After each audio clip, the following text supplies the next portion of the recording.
Bawal po sa mga Katoliko ang paggamit, pagsuot ng anumang klase ng mga lucky charm or mga pampaswerte.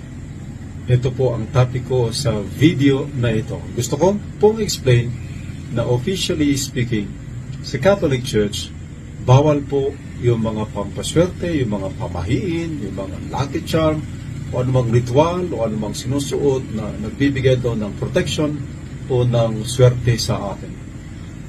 Nakakalungkot po kasi na bilang pare, marami po akong nakita, narinig, at na patunayan na Katoliko, Kristyano, pero naniniwala pa rin sa mga pampaswerte. Nakakalungkot po yung ganon kasi ibig lang sabihin, di nila naintindihan yung mas malalim na ibig sabihin ng ating pananampalatayang Katoliko. So yun po mga kapatid, hindi po natin yan maikakaila, no, na marami sa mga kapatid natin ang talagang tumatangkilik sa pampaswerte. Well, hindi naman po natin sila masisisi dahil alam naman po natin na basta't ikagaganda ng ating buhay, no, ikakaraos natin, no, sa kahirapan ay ginagrab na agad, no, ng mga kapatid natin dahil sa pag-aakala na ito ay magdudulot sa kanila ng kagandahan. Ngunit sa sinasabi ngayon, no, ng isang exorcist na si Father Jeffrey, ang pampaswerte, no, ay again labag po sa kautusan ng simbahan, sa kautusan ng Diyos, at ito'y hindi po tinotolerate ng simbahan. Hindi po ito itinuturo ng simbahan na dapat again, no, paniwalaan at dapat na saligan, no, ng mga tao sa kanilang buhay, no, sa kalagayan ng kanilang buhay, no, lalong-lalo na po, no, sa ikakaraos nila sa kahirapan. Now, pakinggan po natin, no, ang patuloy po na pahayag po dito ni Father Jeffrey.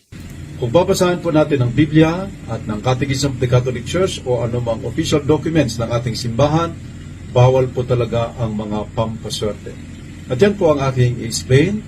Unang-una po na source natin, of course, ay salita ng Diyos, yung Bible po. Bible. Bilang mga Katoliko, bilang mga Kristyano, number one na source sana ng teaching natin, ng pananampalataya natin, na ginagawa natin ay yung salita ng Diyos. So yan po, no, napakaklaro na ibabatay ngayon ni Father Jeffrey ang kanyang itinuturo batay sa pampaswerte, no, batay din, no, sa itinuturo ng Biblia. Kasi madalas po na nangyayari, kini-question, bagong katuruan na naman ba yan ng simbahan, no? Bagong itinuturo na naman ba yan ng mga pare? Nako po, yan po ay very biblical, patungkol po sa pag-iwas, no, sa hihikayat sa tao na huwag maniwala, no, or do not rely, no, on the swerte, no, sa mga bagay na again, no, sa ibang kapangyarihan dahil ito po ay paglabag sa kautusan ng Diyos. At saan ba ito sa Biblia? Ito po ang sasabihin ngayon ni Father Jeffrey. Wala pong iba. If ever man na meron sa Catechism of the Catholic Church, it is because this teaching is conformed or it is in line with what is written in the Bible. Unang-una po, nababasahin ko sa inyo ay Ezekiel chapter 13 verse 20. Again, salita ng Diyos, Ezekiel chapter 13 verse 20. This is what the sovereign Lord says. I am against your magic charms with which you ensnare people. Yung chapter 13 po ng Ezekiel, si God, si Yahweh, was warning. Binabalaan niya yung mga tao during that time, especially yung mga propeta, mga prophetesses, yung mga babae na propeta, na may mga kakaibang tinuturo sila. May tinuturo na pampaswerte daw, ritual daw, na kung gagamitin ay merong protection or whatever, pag may nilagay daw sa mga una nila, may protection sila, etc. Kaya sabi ni Yahweh, bawal yun. Ayaw ko yun. I am against sagabal or bawal yon sa akin, sabi ni Yahweh. So yun po mga kapatid, napakalinaw na ito po'y nabanggit, no, sa Biblia. In Ezekiel 13 verse 20, no, sinasabi mismo ng Diyos mismo na ayaw niya at ipinagbabawal niya, no, ang pagtangkilik ng tao sa mga anumang kapangyarihan na hindi galing sa kanya, no, lalong-lalo na itong mga magic charms na madalas po ay again, no, hindi po ito'y issue lang ngayon. Kahit mismo noong unang panahon naging problema na ito, no, sa mga tao ng Diyos, lalong-lalo na sa mga taga-Israel, and of course sa mga karatig na bansa, no, na may iba't ibang paniniwala, kung kaya ito po'y naging paalala ng Diyos mismo na ipinagbabawal niya ang pagtangkilik sa mga anumang bagay, no, na makakapinsala sa pananampalataya. Kabilang na po itong mga magic, no, mga pampaswerte. Pagpatuloy po natin ang naging payag ni Father Jeffrey. So pag sinabi ni Yahweh, pag sinabi ng Diyos, pag sinabi sa Biblia na bawal, dapat bawal. So nakakalungkot po na siguro dahil walang nagko-correct, walang nagsasabi na for a long time, kahit andyan sa Biblia natin, kahit andyan sa CCC natin, kung walang nagpapaalala kung minsan, parang nakakalimutan, parang nagiging tuloy parang parte ng kultura ng mga Katoliko. Kaya nga, akala ng iba, turo ng Katoliko yon kasi ginagawa ng Katoliko, pero hindi po. Yan po ang malinaw, no? Kasi madalas, kanino ba tayo kumukuha ng mga ganitong paniniwala? Saan ba natin ito na-adapt? Well, dahil din po sa ating mga elderly, di ba? Sa mga kanunuan natin, madalas nanggaling ang mga ganitong katuruan. At yung nangyayari, dahil po sa ang kanilang paniniwala ay hindi naman talaga nakabatay sa katuruan ng simbahan, ang nangyayari ngayon, ang kanilang mga pinaniniwalaan, no, mga kanilang mga kultura noon ay pinapasa pa rin generations to generations. Kaya ito rin po ay tumutukoy sa sinabi ng ating Panginoong Jesucristo or sinabi ng Diyos mismo, no, sa kanyang kautusan na huwag kang tumangkilik, no, sa mga ibang kapangyarihan sa ibang Diyos. Dahil yan po ay labag sa first commandment. Napakalinaw po yan, di ba, sa utos ng ating Panginoon na wala ka ng ibang kilalaning Diyos maliban sa Kanya. Isa lamang ang Diyos at maliban doon ay wala ka ng ibang kilalaning Diyos. At sa ganitong paraan din po sa ating pagtangkilik sa mga kapangyarihan, no, na hindi naman itinuturo ng simbahan at hindi naman itinuturo ng Diyos mismo at hindi galing sa Diyos mismo. Yan po ang naging babala ng ating Panginoon na ito'y kanyang tinututulan at again, naging babala na huwag tangkilikin ng tao dahil ito po ay nakakasama sa pananampalataya. At kagaya nga po ng sinasabi ni Father Jeffrey, dahil ito po ay madalas na nakaligtaan na, ito po ay madalas na hindi na natin naririnig, no, sa mga homily ng pare, no, sa ating mga parokya, ay parang again, no, yung tao ay nagsasabing na hindi naman yan sinasabi ng pare, no? Hindi naman niya itinuturo ng pare. Kung kaya para sa kanila ay parang parte na, no, ng katuruan ng simbahan. But then again, ito po ay batay sa mga pagsusuri ng ating mga exorcist at never po na nagbago. Dahil simula pong unang panahon, ito po ay naging babala na ng ating Panginoon, no, na huwag tumangkilik sa ibang kapangyarihan, no, sa mga pampaswerte. So ito nga po ay naging magandang, no, at mahalagang paliwanag po ni Father Jeffrey. Another text in the Bible, 1 Peter 5:7. 1 Peter 5:7. Cast all your anxiety on Him because He cares for you. So imbes na maniwala sa pampaswerte para doon manggagaling yung swerte mo, yung blessing mo, yung pera mo, yung trabaho mo, yung anong protection mo dyan, sabi ng Biblia, at ito ang tunay na dapat na sundin ng mga Katoliko, sinasabi ng Biblia na kung ano man ang problema mo, family yan, financial yan, o ano man yan, kay God natin hingin. So, everything we entrust to the Lord. We entrust to God everything and the Lord will provide. Bahala na si God dapat sa atin. Kaya nga po, kahit sa Jeremiah 29:11, sabi po doon, For I know the plans I have for you, declares the Lord, plans for welfare and not for evil, to give you a future and hope. And a hope. So, ang sinasabi sa Biblia, for example, Jeremiah 29:11, may plano si God sa mga anak niya. May plano si God sa mga nananalig na niniwala sa Kanya. So, instead na maniwala ka sa mga pampaswerte para magkaswerte ka at hindi magkamalas, why not turn to the Lord? Kasi Siya yung totoong Diyos. Siya yung totoo na may plano para sa atin. Yun po ang masama sa mga pamahiin, sa mga pampaswerte na yan. Kasi nakakalimutan natin na si God yung totoong may magandang plano sa atin. So yan po ay totoo talaga, no? Dahil po sa mga pagtangkiling natin sa ibang kapangyarihan, dahil po sa pag-aakala natin na yung pagsunod natin, no, sa ibang mga paniniwala, no, na akala natin makakapagbigay ng swerte, ay naku po, dahil din sa takot ay sinusunod na lang natin, at dahil din sa pag-aakala natin na makakapagbigay sa atin ng magandang buhay, ay naku, ginagrab na lang ng tao, no? So ito po ay naging magandang paliwanag na ngayon, no, ni Father Jeffrey, na ang mga bagay na ito, pampaswerte, mga pamahiin, mga kung ano pa man, mga occult practices na yan, ay hindi po tinotolerate ng simbahan, at patuloy pa rin po na itinuturo ng simbahan ng mga ganitong aktibidad, ang mga ganitong paniniwala ay again, no, against doon sa katuruan ng simbahan at sa plano ng Diyos mismo. Dahil kung tayo po ay talagang naniniwala sa Diyos, kung tayo po talaga ay nagtitiwala sa Kanya, so dapat doon lamang po natin inaasa ang ating buhay, hindi po sa mga kung anong pampaswerte. Dahil kung alam naman po natin na ang Diyos ay makapangyarihan, ang Diyos po ay makakapagbigay sa atin ng magandang buhay, so dapat po nating iasa lamang sa Kanya at hindi na po sa iba pang kapangyarihan. So napakahalagang paalala din ito mga kapatid, no? 'Di ba? In Jeremiah 29:11, sinasabi nga po, no, na ang Diyos ay may plano na ikabubuti natin at hindi po ikakasama natin. Kung ang plano ng Diyos ay ikabubuti ng tao, no, para sa ikabubuti natin, dapat natin iasa, no, yung full trust natin sa Diyos.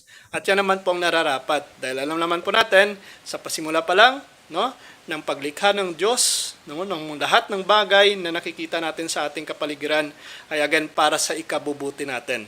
So why not trust, no, to God? Why not again, no, iasa ang ating buhay sa Diyos? Dahil alam naman po natin na lahat ng ito ay ibibigay ng ating Panginoon, di ba? Sinasabi nga pa ng ating Panginoong Jesucristo, seek ye first thy kingdom of God, no, because everything will follow. So kung yun naman pala ay again, no, ibibigay sa atin ng Diyos, everything ay ibibigay sa atin ng Diyos, dapat nating iasa lamang sa Diyos at hindi po sa mga pampaswerte na iyan. Di po ba mga kapatid? Kung kaya ito pong pampaswerte ay talagang ipinagbabawal sa simbahan. Pinaunahan na po ni Father Jeffrey na isa pong exorcist at isa po sa mga, again, no, very active po sa pagtuturo patungkol sa mga paniniwalang okultismo na hindi po dapat i-tolerate, hindi po dapat sundin ng isang Katoliko dahil alam naman po natin ito po'y lumalabag sa unang utos ng Diyos. And again, no, kung tayo po'y lumalabag sa kautusan ng Diyos, no, we are living in a mortal sin. So yan po ang malaking deception din na nangyayari sa tao ngayon. Dahil again, no, madalas doon lamang tayo nakabatay sa kung ano ang nasusulat sa Ten Commandments, ngunit hindi po natin inuunawa ng mabuti ang nilalaman po nito. No? Kagaya na lamang po na wala ka ng ibang Diyos na kilalanin. Ngunit sa pagkakataong ito, gumagamit ka ng pampaswerte, no? Lumalapit ka sa mga feng shui, lumalapit ka sa mga ibang kapangyarihan, gumagamit ng agimat para sa proteksyon na akala mo'y hindi naman lumalabag, no, sa kautusan ng Diyos, pero ito po'y paglabag sa unang utos mismo ng Diyos. Kung talagang naniniwala ka sa Diyos na ang Diyos ay makapangyarihan, kung talagang naniniwala ka sa Diyos na ang Diyos ay makakapagbigay lamang sa iyo ng magandang buhay, so dapat lamang natin iasa ang lahat ng meron po tayo, ang lahat ng pagkakataon na magagawa po natin sa kapangyarihan mismo ng Diyos. Iasa lamang sa Diyos. So ito po'y isang paalala lang ngayon, no, na sa mga kapatid natin na madalas din po na tumatangkilik, no, sa mga pampaswerte. So ito nga po'y bawal, no, ipinagbabawal sa simbahan dahil ito po'y salungat sa pananampalatayang Kristiyano, sa ating pananampalatayang Katoliko. Na kung saan nagtuturo po na ang ganap na pagtitiwala at pag-asa sa Diyos ay siyang tunay na pananampalataya. Na dapat wala na tayong ibang paniniwalaan na kapangyarihan or dapat hindi na natin iasa ang ating sarili sa iba pang kapangyarihan maliban sa kapangyarihan ng Diyos. So yan po, no, ay isa po sa mga babala din, no. Dapat po nating tandaan, no, sa pasimula pa lang, no, kahit pa sa Old Testament ay ito na po ang naging paalala sa atin ng Diyos, no. Maliban po sa ginamit kanina ni Father Jeffrey na verse, no, sa Exodus, sa Jeremiah, ito naman po ang pauna, no, at again isa sa mga pasimula, no, or paalala ng Diyos mismo simula pa noong unang panahon. Exodus 20 verse 3 to 5. Diba? Diyan po nakatala yung commandments ng Diyos at ang unang-unang utos, no, ng Diyos na huwag kang magkakaroon ng ibang Diyos maliban sa akin. Huwag kang gagawa ng anumang inukit na imahen o larawan o ng anumang nasa langit, nasa lupa o nasa tubig. Huwag mo silang yuyukuran ni sasambahin. So yan po ay napakaliwanag. Nagan ang pagtangkilik natin sa mga ibang kapangyarihan, no, sa mga pampaswerte, at hindi po natin inaasa sa Diyos ang takbo ng ating buhay, kundi doon sa mga pampaswerte, ay isang napakaliwanag po na paglabag sa unang utos na ito. In Exodus 20 verse 3 to 5. Isa po yan sa mga dapat na paalala, no, maging paliwanag, no, sa mga taong tumatangkilik sa mga ganitong gawain. So ang pampaswerte po ay talagang humihikayat sa tao na magbigay ng kapangyarihan sa mga material na bagay o ritual. 'Di ba? Madalas po inaasa natin sa mga maliliit na bato na 'yan, no? Sa mga gamit sa bahay, no? O kung ano mang mga gamit sa negosyo para lakikita, 'di ba? Yan po ay hindi po itinuturo ng simbahan.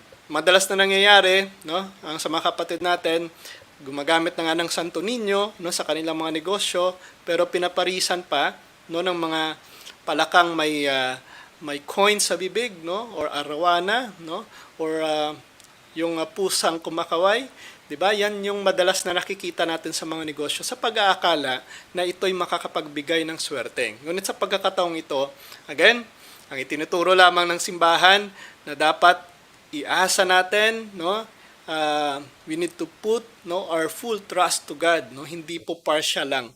Na dahil po sa mga paniniwala ng pampaswerte, nahahati ngayon, no, ang ating paniniwala. Na akala natin na ang mga bagay na ito ay makakapagbigay sa atin ng kasaganaan, no, ng magandang buhay, ng swerte, ngunit sa pagkakataong ito ay tinuturo po sa atin na ito po ay paglabag sa unang utos ng Diyos.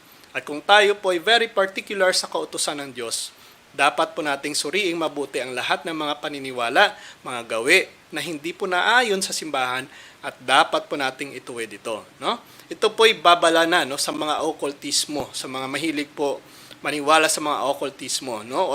Or ano pa mga kapangyarihan na hindi po galing sa Diyos, no, na hindi po itinuturo ng simbahan.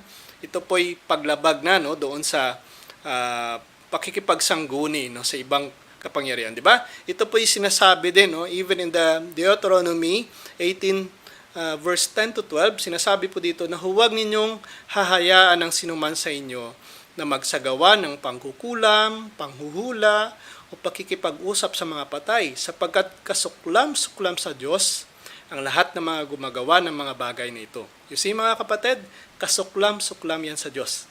See, ang pag-asa natin sa ibang kapangyarihan, no, ang pagtitiwala natin sa ibang kapangyarihan na magbibigay sa atin, no, ng hula, no, sa ating buhay o makakapagbigay sa atin ng inaakala nating swerte, ayan po pala yung maglalagay pa sa ating sarili sa ating kapahamakan. Dahil again, ito pa yung paglabag sa kautusan ng Diyos. Ang paggamit po ng mga pampaswerte na yan, no, ay kadalasang naugnay talaga sa occultismo at hindi po natin maiaalis niyan. Kung bakit nagkaroon po tayo ng paniniwalang ganoon, dahil din po sa mga practices that is not Christian, that is not Catholic. So yan po ang pinagpasa-pasa ng ating mga kanunuan, at kung hindi po tayo mapagsuri ay talagang dahil po sa takot na lang, no, dahil po sa itinuturo sa atin, no, sa orientation din natin sa ating mga magulang, ay naniniwala tayo at talagang sumusunod dahil din sa takot, no. So yan po, ito po yung mga naugnay sa mga tinatawag nating occultismo o mga hindi makakristyanong paniniwala. Ito po yung malinaw na talagang ipinagbabawal ng Diyos sa Biblia sapagkat ito'y naglalayo, no, or inilalayo po tayo sa tao, no, sa tamang landas ng pananampalataya.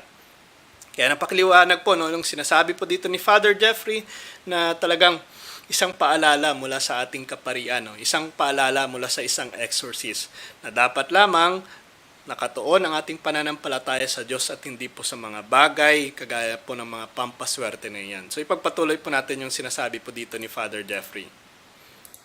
Bes na maniwala sa mga pampaswerte na yan, dapat maniwala tayo kay God. Matthew 22:37, sabi po doon, love God with all your heart, with all your soul, and with all your mind. Imbes na manalig, maniwala sa mga pampaswerte, Si God dapat ang mahalin natin buong puso, sa buong kaluluwa natin at sa isip natin. Ang ibig sabihin po nun, pag sinabing buong isip mo, si God ang mamahalin mo, buong puso mo, si God ang mamahalin mo, bawal maniwala sa turo ng ibang relihiyon. In the Bible, ang paniniwala sa turo ng ibang relihiyon ay parang adultery, pakikiapit. Meron ka nang minamahal Diyos na totoo, pero minahal mo pa yung ibang powers, ibang paniniwala, ibang nagbibigay ng blessing mo, ng swerte mo. Bawal po yun sa Diyos. Bawal yun sa ating religion. Pag sa Diyos tayo, sa Diyos lang. So ayan po mga kapatid, no? Kung kaya pinagbabawal po ito at talagang pinapalala po sa atin ng ating mga exorcist na wag po nating iasa, no, ang ating sarili, ang ating buhay sa mga ganitong kapangyarihan. Dahil ito po ay talagang, ako po, no, paglabag din sa lahat ng kautusan ng Diyos, 'di ba? Sinasabi nga po, no, sa Biblia din na kapag nalabag mong isang kautusan ay paglabag din ito sa lahat ng kautusan ng Diyos. Kung kaya yung inaakala po natin na umiiwas tayo sa pagkakasala ng pagpatay, no, pangangalan niya, no, sisinungaling, no, or kung ano pang mga paglabag sa kautusan ng Diyos. Ngunit nang dahil po sa ating ginagawa na pag-asa, paniniwala, no, at pagtangkilik sa mga ganitong pampaswerte, ay isa po sa mga nagiging dahilan na naku po, totally nadidetach po tayo sa ating relasyon sa Diyos. Nang dahil po sa, again, pag-aakala natin na makakapagbigay ang mga bagay na ito, no, ng ikagaganda ng ating buhay, ngunit sa pagkakataong ito, pinapakita po sa atin at talagang ipinapaliwanag po sa atin na ito po ay paglabag sa kautusan ng Diyos. So kung kaya dapat po sa mga kapatid natin ay talagang ipaalala po ito, ituro po ito, lalong-lalo na po sa magiging anak natin, sa mga next generations na sana'y putulin na mga ganitong paniniwala. No? Na kunting sakit lang, punta agad sa mga manggagamot. No? Na again, yung kanilang mga kapangyarihan, no? Or nanggagaling ang kanilang mga paniniwala at ritual na hindi naman ayon sa simbahan ay talagang ipinagbabawal po ng simbahan. O kung anumang mga paniniwala na kagaya ng bago ka magpatayo ng iyong bahay, kailangan mo na magpadugo, no? Kailangan mo na magpa-feng-shui, 'di ba? Para pumasok yung mga positive energy. But then again, those are the things na tinatawag natin na pag-rely sa ibang kapangyarihan at hindi po sa kapangyarihan mismo ng Diyos. So ito po ay pinapaalala lamang sa atin na dapat doon lamang tayo nakafocus, no? Doon lamang tayo nakatuon talaga, no, sa sinasabi po na pag-asa natin, no, sa buhay, no, ng isang tunay na mananampalataya na nagtitiwala lamang sa Diyos at hindi po sa ibang kapangyarihan. So ipagpatuloy po natin yung sinasabi ni Father Jeffrey. In the Catechism of the Catholic Church, kaya sa atin pong Kristiyano Katoliko, hindi lang Biblia, pero we need also to read the Catechism of the Catholic Church. So in this Catechism of the Catholic Church, meron din pong sinasabi na bawal talaga ang mga pampaswerte. In my last video against Piyaw, sinabi ko doon na talagang ang Piyaw ay hindi po dapat sinusuot ng mga Katoliko. Kasi pinagbabawal nga ng ating religion, nakasulat po yan sa ating Catechism of the Catholic Church. For example, Catechism of the Catholic Church or CCC 2117, wearing charms is reprehensible. Ang pagsusuot ng anumang pampaswerte, ang pagriritual para magkaswerte ka ay reprehensible, karumal-dumal, bawal na bawal sa ating relihiyon, bawal na bawal sa Diyos, bawal na bawal sa ating turo. So bakit mo gagawin ng isang bagay na kontra sa relihiyon mo? Bakit mo gagawin ng isang bagay na pinagbabawal ng turo natin? Kahit hindi maingay o kahit hindi paulit-ulit na sinasabi ng mga pare ito, nandyan po sa Biblia natin, nandyan po sa Catechism of the Catholic Church natin. Kaya bilang pare, parang sabi ko, obligasyon ko, at karapatan ko yan bilang isang pare, na magturo ko ano yung dapat na ituro sa mga members natin na mga Katoliko. Kasi maraming nag-aakala na yung paniniwala, yung ritual na pampaswerte ay turo ng simbahang Katoliko. In this video, sinasabi ko na hindi po turo ng simbahang Katoliko na maniwala ang mga Katoliko sa mga pampaswerte. So ayan po mga kapatid, no? So ito nga po ay again paalala na mismo ng isang exorcist, no? Ito na po ay naging paalala na mismo sa atin at naging patnubay na rin, no, sa mga dapat nating gawin, no, na huwag makipagsangguni sa mga ganitong kapangyarihan. Dahil yan po ay kasasama lamang, no, ng ating relasyon mismo sa Diyos. At ano nga ba ang epekto nito, no, kapag tayo po ay nakikipagsangguni or naniniwala sa mga pampaswerte o kung anumang mga occult beliefs, no? Ano bang magiging epekto nito sa ating pananampalataya? Of course, may masamang epekto po 'yan, no? Hindi dahil po sa hindi natin madalas nararamdaman, no, immediately yung epekto nito. But then again, spiritually, tayo talaga ay naaapektuhan. Una po dito, of course, yung pagtitiwala natin sa Diyos. No, nawawala yung pagtitiwala natin sa Diyos dahil instead na tawagin natin ang pangalan ng Diyos sa paghingi po ng kagalingan, sa paghingi po ng ikabubuti ng ating buhay, ng swerte, let's say, no, ay inaasa natin doon sa ibang kapangyarihan. No, ang madalas po mga tao ay talagang sumasandig na lang or umaasa, no, sa mga pampaswerte. Na kadalasan po ay nagiging mas dependent po tayo sa mga material na bagay o ritual na imbes po magtiwala sa Diyos. So again, sinasabi na nga po, di ba, in Jeremiah 29:11 na ang Diyos ay ang plano niya sa atin ay ikabubuti natin at hindi kasasama.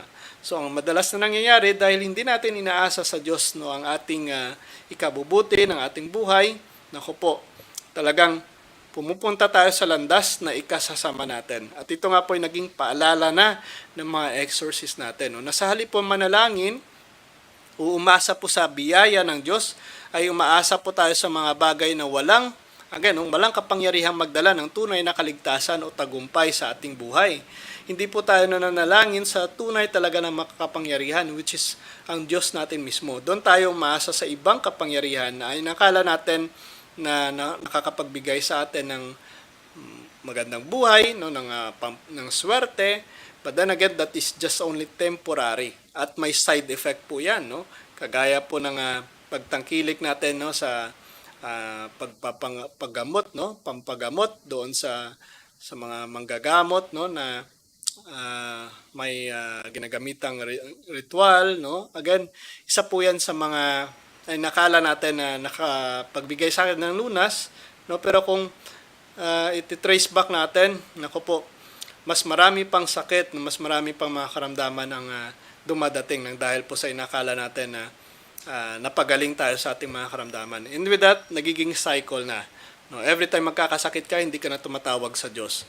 Doon ka na tumatawag mismo sa ibang kapangyarihan, sa mga manggagamot, kagaya ng mga albularyo, kung ano pa man, mga babaylan, upang, again, no, maibsan itong ating mga sakit. Pero ang totoo po nito, no, again, nagkakaroon lamang, no, ng deception, no, na tinatakpan lamang yung sakit at pinapalitan ng iba pang atake mismo. Kagaya nga po ng sinasabi ni Father Sikia na yung inaakala natin na gumaling tayo sa ating karamdaman nang dahil po sa ating paglapit sa mga manggagamot nito, sa mga albularyo, pero ang tunay talaga na nangyayari, yung pag-atake ay tinatakpan lamang at pinapalitan ng bagong atake na again, no, isa na naman sa magiging dahilan upang ilalapit mo naman ito, no, sa kanila, no, sa mga manggagamot. So nagkakaroon ng cycle hanggang sa hindi ka na makaalis, hanggang sa ang iyong paniniwala, ang iyong pananampalataya ay doon na lamang nakatuon at hindi na sa Diyos. So isa po yan sa mga nagiging epekto, masamang epekto, ang pagkawala ng tiwala natin sa Diyos. No? Of course, pangalawa po dito, again, no, yung tinatawag natin na panganib, no, sa ating paugnayan doon sa mga spiritual powers. No? Yung sinasabi natin na paano kaya nakakapagpagaling, no, itong mga manggagamot na ito, no? Paano kaya nila nalalaman ang future, no? Paano kaya nila again, no, na ipapalayo tayo doon sa mga malas dahil sa paggamit ng mga gimat, no, kung anumang mga amulets. Well, hindi na po yan nakapagtataka dahil again, no, they are influenced by these spiritual powers, and that spiritual powers ay hindi po galing sa Diyos, no? Yan po ay galing, no, sa mga tinatawag natin na mga preternatural powers, no, or yung tinatawag natin na kapangyarihan mismo sa kalaban ng Diyos, no, doon sa mga fallen angels. So isa po yan sa mga dapat, no, na maging paalala po sa atin na nagkakaroon ng panganib na ngayon. No? Dahil po sa paglapit natin sa kanila, there is opening, no, sa ating sarili, sa kanilang mga atake mismo. Well, ito nga po ang nagiging dahilan na may mga worse attacks na nangyayari, no, kagaya ng mga possession, no, na dinadala na ngayon sa Ministry of Exorcism dahil nga po sa kanilang pakikipag-ugnayan, no, or pakikisalamuha, no, sa mga ganitong spiritual powers. Or in fact, yung inakala natin na nakapagbibigay sa atin ng swerte, ng kagalingan, ay ito pa palang magdadala sa atin, no, ng mga iba't ibang atake, mas worse na atake ng ating kalaban. So yan po, no, yung pampaswerte at iba pang mga ritual ay talagang maaring magbukas, no, ng pintuan para sa mga masasamang espiritu, no, mga masasamang spiritual powers, no, na maaari po tayong atakihin. So ayon nga po, no, sa mga eksperto, sa ating mga exorcists, ito pong mga spiritual na kapangyarihan na ito sa kanila pong topic when it comes to spiritual warfare, no, ang occultismo at ang mga pamahiin ay maaari pong maging dahilan, no, ng pagpasok ng mga masasamang espiritu sa buhay ng isang tao na kung saan nagdudulot po ng mga spiritual na problema, no, kaguluhan sa ating pamilya na hindi na nagkakaintindihan, hindi na nagkakaroon ng ng katiwasayan, no, sa loob ng pamilya, hindi na magkaintindihan. Yan po, at hindi po pagkakasundo sa Diyos. Dahil po hindi na tayo tumatawag sa Diyos, hindi na natin inire-rely yung ating swerte sa buhay, no, yung ating kagalingan sa buhay sa Diyos, kundi doon tayo nagre-rely sa mga pampaswerte na galing mismo sa ibang kapangyarihan, sa mga occult powers. So ito po'y naging babala na ngayon, no, at isa po sa mga masamang epekto ng ating paglapit, no, or pagtangkilik sa mga pampaswerte. And of course, ito din ay magdudulot sa atin ng tinatawag natin na mental and emotional danger, no? Dahil po proven na po, no, sa mga cases, no, sa Ministry of Exorcism, nang dahil po sa kanilang inaasa ang kanilang sarili sa mga ganitong bagay, no? Ngayon ay nagkakaroon na sila ng mga matitinding atake. At ang worst ay nagkakaroon ng depression na. So ito ay isa sa mga masamang epekto lamang ng pagtangkilik, no? Ang sobra pong paniniwala sa mga pampaswerte ay talagang maaari pong magdulot ng takot at pagkabalisa. So yan po ay proven na at talagang nangyayari, no, sa mga kapatid natin na hindi na talaga tumatawag sa Diyos, hindi na nga nagsisimba, doon na lang sila umaasa sa mga pampaswerte. So kapag hindi po ito naagapan, no, ay talagang ang pampaswerte nito ay maaari pong magdulot sa atin ng depresyon, no, ng frustration at kakulangan, no, ng ating pananampalataya. Dahil hindi na tayo kumikilala sa Diyos, dito na tayo kumikilala sa mga kapangyarihan na ito. So mga tao pong umaasa sa mga pampaswerte ay laging nasa takot, no, na baka mawalan sila ng proteksyon o oportunidad. 'Di ba? Hindi na siya lalabas kung hindi suot-suot ang pampaswerte, ang agimat niya, ang kanyang amulet, no? Hindi na siya susugal sa mga opportunities nang dahil sa hindi ito sinabi ng mga manghuhula. So yan, may madalas na nagkakaroon tayo ng limitasyon, no, sa ating mga aksyon. Dahil tayo po'y inaasa natin ang ating sarili sa mga ibang kapangyarihan. At ito po'y paalala sa atin, no, na ang mga ganitong paniniwala, ang mga ganitong beliefs, no, ay isa lamang po sa mga dahilan na tayo po'y napapahiwalay sa ating koneksyon sa Diyos at nagdudulot ng mga mas matitindi pang atake sa ating buhay, no. And of course, isa po sa mga masamang epekto nito ay paglayo natin sa ating tunay, no, na tinatawag natin na spiritual life, no. So, ang itinuturo lamang ng simbahan, ng Iglesia Katolika, ang maaaring makapagdala po sa atin ng tamang pananampalataya at makakapag-iwas po sa atin sa mga atake ng ating kalaban, no, ng mga masasamang espiritu. So, ito po, sa ating pagtangkilik sa mga pampaswerte, nilalayo tayo sa tunay na katuruan ng ating Panginoong Jesucristo na iniwan niya sa kanyang simbahan, no, sa Iglesia Katolika. At yan nga po patuloy na itinuturo mismo ng simbahan. So nang dahil po sa madalas pinaniniwalaan natin ang ibang turo, ang ibang mga beliefs, so hindi natin talaga maiiwasan na maaring atakihin po tayo ng mas matinding mga atake ng ating kalaban, no, spiritual. So, ito rin ay paalala sa atin na dapat doon lamang tayo magre-rely sa kung ano lamang ang turo ng ating Panginoon. Doon lamang tayo mag-rely, no, ng ating buhay, no, ng ating proteksyon, ng ating kaginhawaan sa buhay sa Diyos mismo. Dahil kung alam natin at naniniwala tayo na ang Diyos ay makapangyarihan, hindi po imposible sa Kanya na mabigyan po tayo ng kagalingan sa ating mga karamdaman, hindi po imposible sa Kanya na mabigyan po tayo, no, ng katiwasayan sa ating buhay, no, at maiahon tayo sa kahirapan, dahil alam naman po natin ang Diyos, no, ay nagmamahal sa atin at handa pong tulungan tayo sa lahat ng bagay. So, dapat iasa lamang natin sa Diyos, no? Ang masamang pong nangyayari, dahil kung hindi tayo nabibigyan, kung hindi po nagagrant yung ating mga prayers, naku po, doon na tayo umaasa, no, sa ibang paniniwala. So, yan po ay paalala lamang sa ating mga kapatid, no? At sa puntong ito, isang napakahalagang payo talaga itong ginagawa po ni Father Jeffrey sa atin, no? At i-follow at subscribe nyo rin po ang kanyang YouTube channel at Facebook page, dahil marami po talaga tayong matututunan sa kanya, no, sa kanyang mga paalala, pagtuturo patungkol po sa mga ganitong usapin, no? So ipagpatuloy po natin ang kanyang sinasabi. Another verse in the Catechism of the Catholic Church, or another paragraph, 2111. Basahin niyo po yung Catechism of the Catholic Church ninyo at makikita niyo dyan na etong sinasabi ko sa video nito ay talagang turo po ng simbahang Katoliko. Hindi po ako ang nagtuturo dyan. Kasi may mga nagsasabi na yung pare na yan, kung ano-ano yung pinagbabawal. Hindi po ako ang nagbabawal. Turo po ito ng Biblia, turo po ito ng simbahang Katoliko, as we can see in official documents like the Catechism of the Catholic Church. Basahin niyo po. Ipopost ko po or sa comments or sa description ng video nito, I will post yung mga exact paragraphs para kayo mismo mabasa ninyo.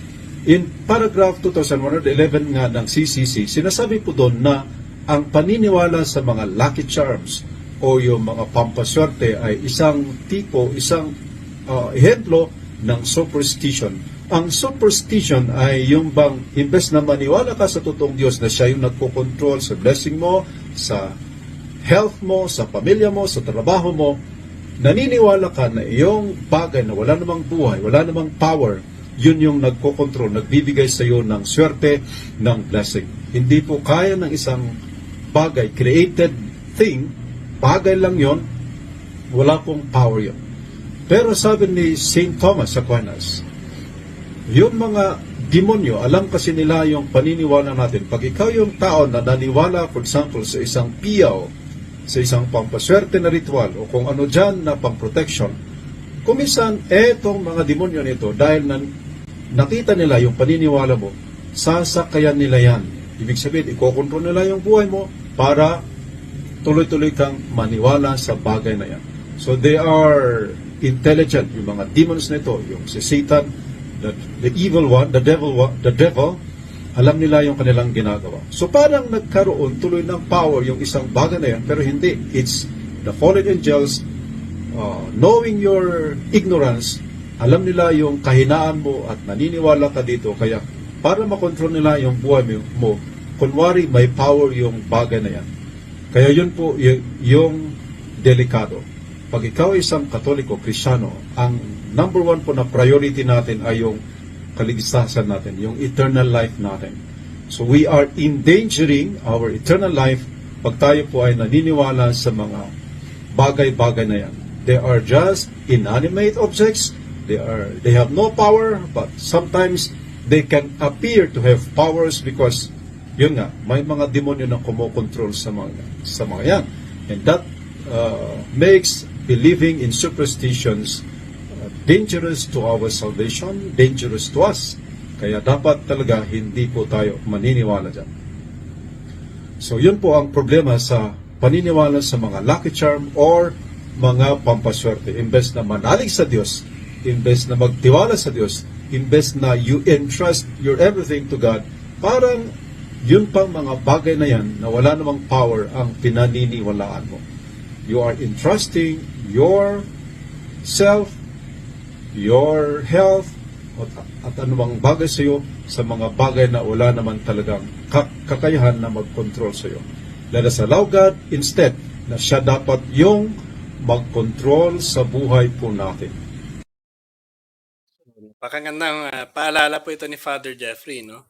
Na hayaan natin ang Diyos, no, na magbigay po sa atin, no, ng kagandahan sa ating buhay, no, magbigay ng sagot doon sa mga kahilingan natin, dahil alam naman po natin, no, na kapag ang Diyos po talagang mag-aksyon, that is permanent and that is again, no, legit talaga. Hindi po sa kagaya ng pampaswerte, na akala natin nagbibigay sa atin ng magandang buhay, pero ito po ay papasok lamang, no, ng mas matintindi pang mga atake, no, mas mga malalaki pang atake mula sa ating kalaban. So kagaya nga ng sinasabi ni Father Jeffrey, sinasakyan ito ng ating kalaban, no? Sinasakyan ito ng mga masasamang espiritu, dahil again inuugnay natin ang ating sarili doon sa mga bagay niyan na inaakala natin na pampaswerte, makakapagbigay sa atin ng proteksyon, makakapagbigay sa atin ng kagalingan, pero ang tunay talaga na nanggagaling, no, kapangyarihan na nanggagaling sa mga ganitong bagay ay mismo sa kapangyarihan doon sa ating kalaban, no? Sa mga masasamang espiritu. That is just only a preternatural power.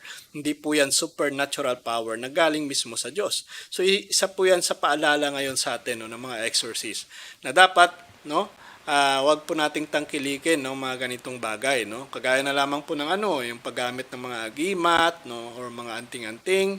Ito po yung mga bagay na madalas isinusuot po natin o itinatago na again, pinaniniwalaan natin na nagbibigay sa atin ng proteksyon labang sa mga masasamang espiritu o kapangyarihan o kapahamakan o nagpapalakas po sa atin, no, sa mga swerte na dumadating sa ating buhay.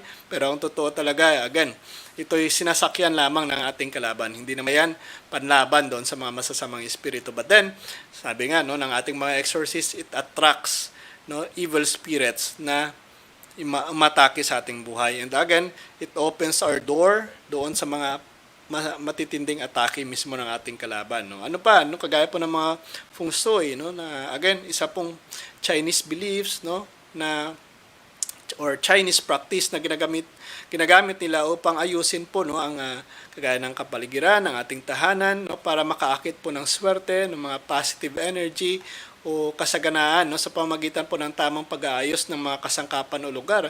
But then again, ano ba itong mga positive energy na kanilang hinihikayat, na kanilang iniingganyo na pumasok sa ating buhay? Take note, no? Kagaya po ng pagtuturo din sa atin ng mga exorcists natin, energies, no, are just only some form ng tinatawag nating mga elementals, no, or mga spirits sa ating kapaligiran, and that's evil spirits. So hindi po yan, again, no, positive energy, no, na makakapagbigay sa atin ng positive vibes, but then again, matitinding atake lamang mula sa ating kalaban, no. Ano pa itong mga pagtawag sa mga pampaswerte na hayop o simbolo, no, na madalas pinapasok natin sa ating bahay or negosyo para mas umayos ang takbo ng ating negosyo or ng ating bahay. Pero ito'y nag-a-attract lamang po, no, ng mas matitinding atake, no. Kagaya na lamang po ng mga lucky cat, 'di ba? Madalas na ginagamit, no, ng mga dragon, ng mga arwana or kung ano pa man, no, na madalas ginagamit na bagay upang sa pag-aakala natin na makakapagbigay sa atin ng swerte, no, ng kaayusan, no, sa ating mga negosyo or sa ating bahay. But then again, paalala lamang po ng ating mga exorcists, nako, sinasakyan po yan ng ating kalaban. At maaring tirahan nila, no, maaring makontaminate, again, at ito po ay makapagbigay sa atin ng kapahamakan, no, sa ating buhay, no, sa ating pananampalataya. No, ano pa po ba itong mga tinatawag natin na bilog na prutas, no? Usually sa bagong taon. Ayan, malapit na naman yung New Year, malapit na magtatapos ang taon, at madalas sa mga kapatid natin ay nagtitipo na ng mga ganitong prutas para pampaswerte, no? Para again, akayin yung swerte sa buhay, no? Pero ang totoo po ay nako po, nag-attract lamang, no, ng mga tinatawag natin na mga positive energy na symbolize, no, itong mga spirits or mga elemental sa ating paligid or mga evil spirits. So hindi po talaga pampaswerte, hindi po talaga swerte yung nilalagay sa ating buhay, no. Ito po ay nagladala lamang sa atin ng kapahamakan, no? Or kagaya po ng mga talisman or mga lucky coins, madalas po na ginagamit, no? Ito po mga bagay na madalas na dinadala, no? Sinusuot po natin para magdala po ng swerte, no? Gaya ng pulsiras, no, na may mga kristal na nakalagay, mga bato o barya. So, sa pag-aakala natin na makakapagbigay sa atin ng swerte. So, ito po yung mga ilan lamang, no, sa mga bagay na ginagamit natin. Madalas, no, hindi po tayo aware na yan na pala yung mga occult objects, no, mga occult things na maaaring makapagbukas no, ng ating sarili doon sa mga spiritual attacks, no, or makahikayat mismo sa mga masasamang espiritu upang manahan, no, sa ating buhay. So yan po yung, again, no, hindi tinotolerate ng simbahan. Pinagbabawal ng simbahan dahil alam na alam po ng simbahan ang mga masasamang epekto, masasamang maidudulot po nito sa ating buhay. Kung kaya, dapat po natin itong iwasan. So in summary, no, sa tinuturo po ni Father Jeffrey at sa lahat din po ng mga exorcist natin, tinuturo po ng ating simbahan na bawal po, no, ang mga pampaswerte na ito, no. Ito po una, paglabag po sa unang utos ng Diyos in Exodus 20 verse 3 to 5 na huwag kang magkakaroon ng ibang Diyos maliban sa akin, huwag kang gagawa ng anumang inukit na imahen o larawan o anumang nasa langit, nasa lupa o nasa tubig, huwag mo silang yuyukuran ni sasambahin. Ito po ay nagpapaliwanag sa atin ang paggamit po ng mga pampaswerte ay katumbas po ng pagkakaroon ng ibang Diyos o pagsandig sa mga bagay na inimbento o gawa lamang ng tao, himbis na magtiwala po tayo sa kapangyarihan ng Diyos. So nagiging hadlang po ito sa tamang relasyon natin, no, sa tamang relasyon ng tao sa Diyos, sapagkat nagbibigay po ng mga maling pananampalataya sa mga bagay na wala namang tunay po na nakapangyarihan, no? Isa po yan sa mga paalala sa atin, no, ng Biblia din mismo. Sunod po dito, again, base din sa katuruan ng simbahan, no? CCC 2111, napakalinaw po dito na superstition is the deviation of religious feeling and of the practices these feelings impose. So it can even affect the worship we offer to the true God. You see? Nakaka-apekto sa ating pagsamba, sa ating tunay na pagsamba sa Diyos. Dahil ang nangyayari, nagkakaroon na tayo ng partial belief, no? Naniniwala kapag yung isang tao ay naniniwala sa mga pampaswerte na kahit na siya pa ay nagsisimba, pero again, nagkakaroon na ng kahati ang Diyos at ayaw na ayaw ng Diyos ng kahati, no? Dapat po nating maintindihan, no, na ang Diyos, no, or God is a jealous God.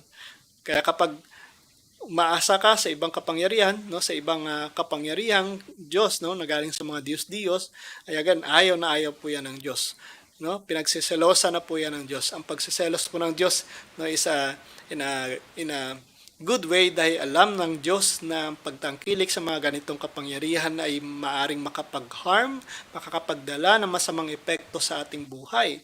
Kung kaya ito pong sinasabi ng ating katekismo na ang paniniwala po sa mga pampaswerte ay isang anyo lamang ng tinatawag natin na superstition o pamahiin, no, na tumututok, no, sa pag-asa sa mga bagay na walang spiritual na halaga or spiritual value. Again, ang pamahiin po ay tumututol sa tunay na pananampalataya sapagkat ipinagpapalit nito ang tamang pagsamba natin sa Diyos sa mga maling pag-asa natin, no, sa mga ritual o mga bagay na magdadala ng mga swerte. So yan po ay again, labag sa kautusan ng Diyos, labag sa katuruan ng simbahan din. And of course, dahil po sa pagtangkilik natin sa mga ganitong bagay, no, ito po ay isa rin sa mga halimbawa, no, ng pagtalikod natin sa ating tiwala sa Diyos. No, di ba? Jeremiah 17:5, sinasabi dito ng ating Panginoon, sumpain ang tao na nagtitiwala sa tao, na ginagawang laman ang kanyang bisig at ang kanyang puso'y humihiwalay sa Panginoon. Sumpain, no? Kapag inaasa po natin ang ating buhay, ang ating swerte doon sa mga taong nagsasabing itong bagay nito ay makakapagbigay sa iyo ng swerte, proteksyon, no, kagalingan sa iyong karamdaman, naku po, inaasa lamang natin sa mga ang ating sarili doon sa mga tao, no, sa mga taong na yan, no. Again, Ginagamit lamang ng ating kalaban, sinasakyan ng ating kalaban upang maging kasangkapan upang ilayo po tayo sa ating tunay na relasyon sa Diyos. Kung kaya ito pong sinasabi sa Jeremiah 17:5, sumpain talaga ito sa harap ng Diyos, sumpain sa paningin ng Diyos ang taong nagtitiwala ng kanyang sarili sa tao.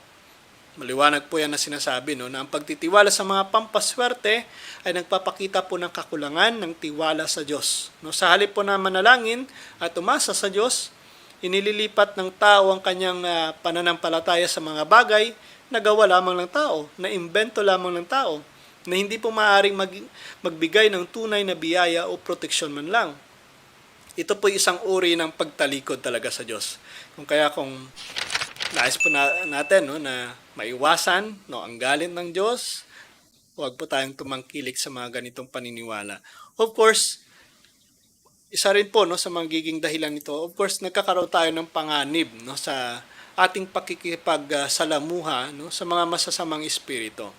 So naging paalala na nga po, no, in Deuteronomy 18:10-12 na huwag ninyong hahayaan ang sinuman sa inyo, no, na magsagawa ng pagkukulam, panghuhula o pakikipag-usap sa mga patay, sapagkat kasuklam-suklam sa Panginoon ang lahat ng gumagawa ng mga bagay na ito.